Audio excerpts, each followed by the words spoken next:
Story of Peyton Place.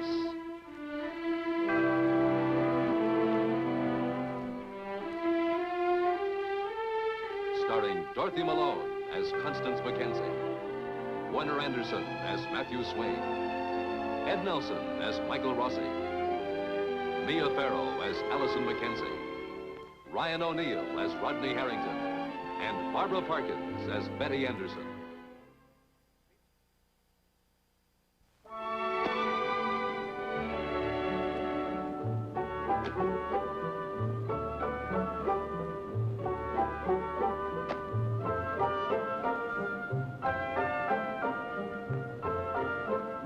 The Peyton Place Clarion is usually more an object of local pride than local controversy. It usually waits patiently on doorsteps until the men leave for work and the women sit down with a cup of coffee to read the latest gossip. But today, it will rock the lives of certain people in Peyton Place.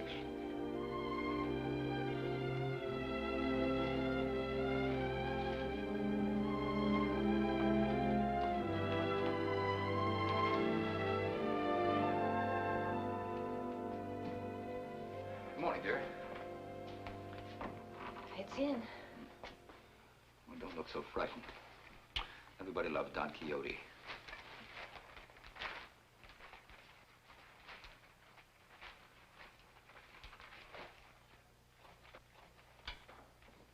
Good morning. Good morning. Good morning, dear. Good morning. I just had the craziest dream about Uncle Matt. He was in Afghanistan, and he was climbing a mountain with thousands of children following him like the Pied Piper. And they were all listening to his tall tales like I used to. I'm gonna miss him. Mm-hmm. Miss who? The old editor. Well, I hope you're as loyal to me. A letter to the editor by Elliot Carson. Not at the table. Read it after breakfast. Oh, no, I think that the ideal wife and daughter of the new editor of the Clarion should read newspapers all the time, even in the bathtub. Sure, let her read it.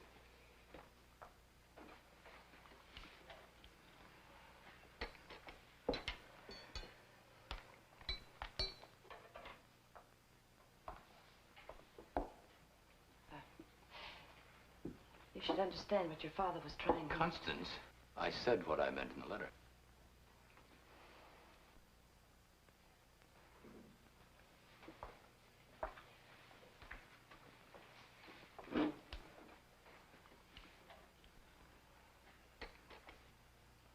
It's a horrible letter.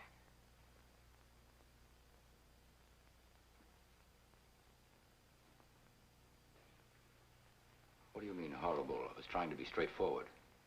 Isn't straightforward slander just as horrible as indirect slander? The fact that David Schuster is firing men from the mill isn't slander.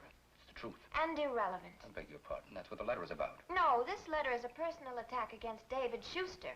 It's neither true nor Allison, fair. I happen to believe that automation at the mill spells death for Peyton Place. Then why don't you write a letter against automation instead of David Schuster? Because I'm not against automation. I'm against overnight automation at the Peyton mill. But David Schuster has... Not yet, but he will. He was sent here to do a job. To salvage the mill or to sink it, and he'll do it. Because men like David Schuster don't count the cost in people's lives. If he decides to automate, he'll do it fast and he'll get out. He'll collect his fee and move off someplace else without one thought of what he's done to Peyton Place. That's not true.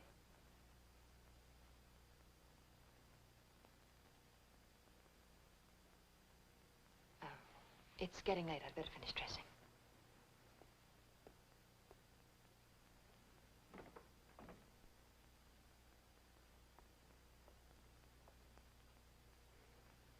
If the Schusters hadn't fired me, would you still have written this letter? Of course. What kind of a question is that? Don't you believe me? I want to. But you can't. You don't know David Schuster. You've only met him, what, once or twice. And still you can use words like arbitrary and insensitive. How would you know? All you know about Mr. Schuster is that his wife fired me, arbitrarily. Well, he's fired lots of men arbitrarily. Still, according to you, his wife could have had a reason. She thought he was beginning to like me Well, too you said much. there was nothing to that, and I believe you. That has no bearing on this. Are you sure?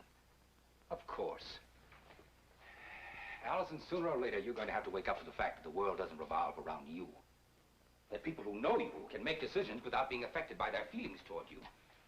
I love you very much, and I'm concerned about you, and I think about you, and I'm trying to be a good father to you. It seems to me that things would be a lot easier if you'd stop trying to be such a good father. I was just saying that although I think about you very much, and you're very important to me, I do think about other things. This town, for instance. I hate to see Peyton Place as we know it die. That's not what you said. You said that you hate David Schuster. Now, just a minute. That letter was not meant as a personal attack. Now, at least believe that. No more than your defense of Mr. Schuster was a personal one.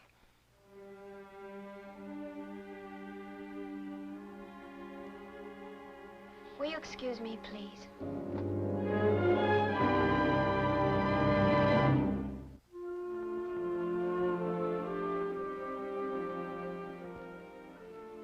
Hey, we got any mayonnaise? Where's the mayonnaise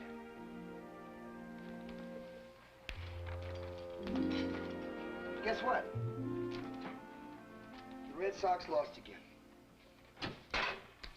The name of the game is pitching. Hey, get some sugar today, will you? We're out. You're getting kind of fat, aren't you? Use honey. I read somewhere that,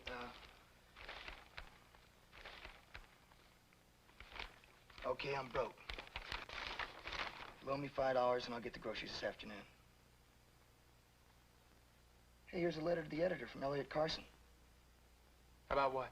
Well, a right cross, left jab, a left uppercut. He's slugging it out with Mr. Schuster. You know, about the cutback at the mill. Oh, yeah, Mr. Schuster told me about that when he hired me. But any wisecracks about you being hired and other people being fired? Hey, why should there be? You know the bottom of the ladder? Well, I'm one rung below that. Says here, boxing's dead. I don't believe it, though. Hey, did you ever think about being a sports promoter?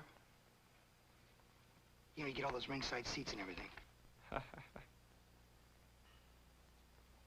You can have the paper after I'm through, Rod. I like to read it before it gets wrinkled.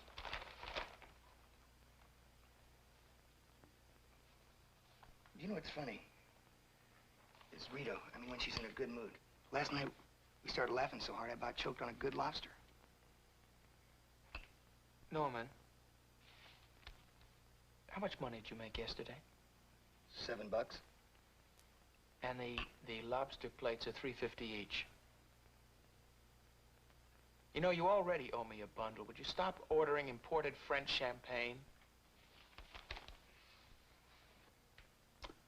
What I mean is, Rita would be just as glad to have a hamburger as long as she's with you. You think so? I know so. What did you and Rita talk about last night? Oh, nothing. What do you mean, nothing? I mean, maybe you guys should talk to each other. What about? About Joe Chernak, for instance.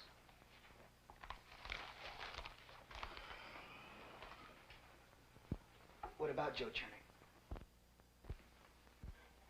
Look, Rod, she told me all about him, okay? Here. Catch up on the foreign affairs.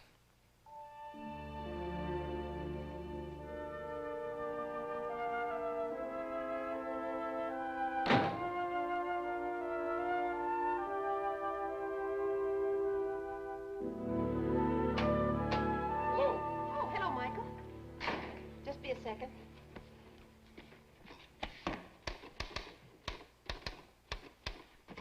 What you doing? Filing. What else? Can you help me with something? May I? Ada Jax was up at my office yesterday when you were down on the square talking to Rita. Oh, she saw us? Yes. I'm sorry about that. I know how she must feel with Rita coming to me instead of to her mother. Ada's worried about her. She wants me to call her in and talk to her. Did she seem all right to you? I think that she was just upset. A little confused. You know, youngsters sometimes are. And now? Now I think she's all right. Well, that's good. I somehow don't see myself as a counselor for women. Oh, I can. No, I mean Rita. I mean Rita. Hey, you married quite a guy. I read his letter in the Clarion. Yes, he is quite a guy. Nothing seems to stop him. He sees, he feels, and he hits hard. A little too impulsively sometimes. I wonder. He's quick to anger and quick to fight. But you... Well, you're stable. Yes, I know. Dr. Markham came to the same conclusion. Is it flattering? Oh, a doctor, Michael, who deals every day with life and death. I wonder. Dr. Markham recognized the stability. He called it a flaw. Gave me an opportunity to do something about it. He wants me to go work with him in Peru. Oh, good morning, Judy. Hello, Julie. Connie, could I talk to you for a moment? Of course. Well, I guess I'm there. Oh, here. Thanks. Bye, Julie. Doctor?